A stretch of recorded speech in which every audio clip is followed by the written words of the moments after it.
This is the October NPR. It's all about Volvo.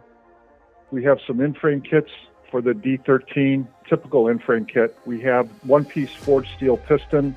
It's a monotherm style piston. All three pistons are this style of piston.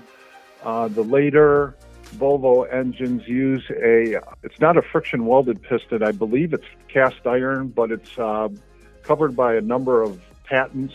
These are going to be the most popular Inframe kits right now. Cylinder liners are not hardened. They're similar to the DD15 liner.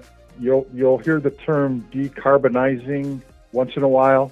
A headset, it can be utilized for two things. One is for decarbonizing, because part of the maintenance process on a D13 or the MP8 is to basically take it apart, clean the carbon out, put her all back together, and put her back on the road.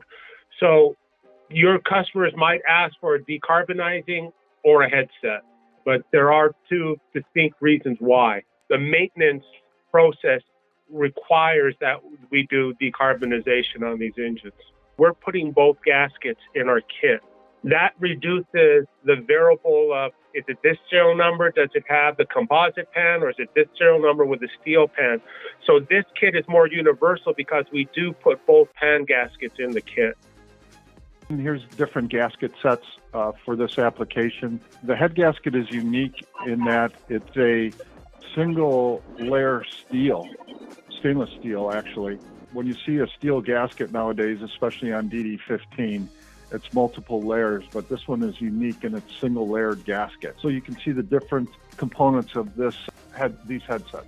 3 different part numbers. There's a picture of the gasket. You can see very intricate. It's got edge molded rubber seals in it to seal the water passages. These were developed a number of years ago. We developed these injector tubes, both the copper and the stainless steel tube. We've had these for quite a few years now, actually. So that's what the tubes look like. Valve train components are available now. We do have the intake and exhaust valves, the springs, valve stem seal, and the valve seats, guides, and locks. And that's it for the NPR.